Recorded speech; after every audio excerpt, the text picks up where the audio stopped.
السلام علیکم ورحمۃ اللہ وبرکاتہ۔ بسم اللہ الرحمن الرحیم۔ الصلاۃ والسلام علیک یا رسول اللہ وعلی آلک واصحابک یا حبیب اللہ صلی اللہ تعالی علیہ وسلم۔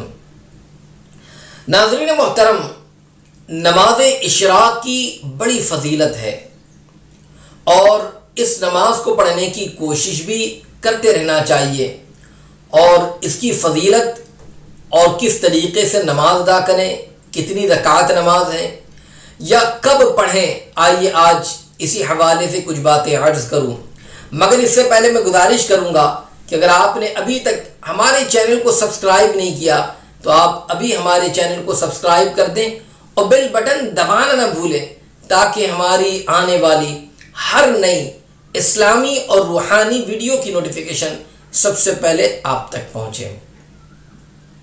ناظرین محترم، ترمذی شریف کی روایت ہے، حضرت انس بن مالک رضی اللہ مولا تبارک و تعالیٰ اس بات کے راوی ہے کہ آقا دو جہان نور مجسم صلی اللہ علیہ وسلم نے ارشاد فرمایا، جس کا مفہوم ہے کہ جو شخص فجر کی نماز با جماعت ادا کرے اور اسی جگہ پر بیٹھ کر وہ ذکر و اذکار کرتا رہے یہاں تک کہ سورج طلوع ہو جائے، اور پھر اس کے بعد 2 رکعت نماز ادا کر لیں اشراق کی، تو اسے ایک کامل حج اور عمرہ کا ثواب عطا کیا جائے گا۔ سبحان اللہ۔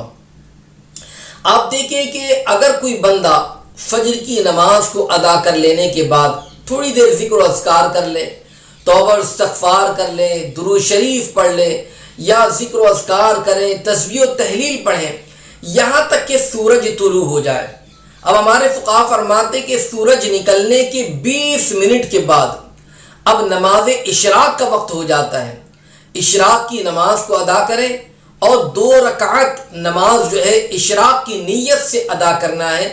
اگر کوئی اس طریقے سے فجر کی نماز ادا کر لینے کے بعد ذکر و اذکار کرتا رہے یہاں تک کہ سورج نکل جائے اور پھر اس کے 20 منٹ کے بعد وہ اشراق کی نماز کو ادا کر لیں، تو یاد رکھیں آقا دو جہاں صلی اللہ علیہ وسلم نے ارشاد فرمایا کہ اللہ تعالیٰ اسے کامل حج اور عمرہ کا ثواب عطا فرمائے گا۔ تو اگر تھوڑی دیر ہم ذکر و اذکار کر لیں فجر کی نماز کے بعد اور نماز اشراق بھی ادا کر لیں تو سبحان اللہ کتنا زیادہ ثواب مل جائے گا۔ روزانہ پڑھنے پر روزانہ ایک کامل حج اور عمرہ کا ثواب ملے گا۔ تو اس لیے اگر ہو سکے تو فجر کی نماز کے بعد ذکر و اذکار، تسبیح و تحلیل کرتے رہیں یہاں تک کہ سورج نکل جائے۔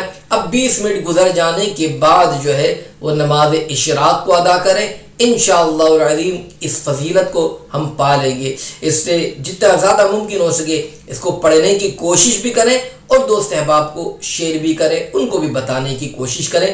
اللہ رب العزت ہم تمام کو 5 وقتہ نماز کے ساتھ ان نمازوں کی بھی پابندی کرنے کی توفیق عطا فرمائے، آمین۔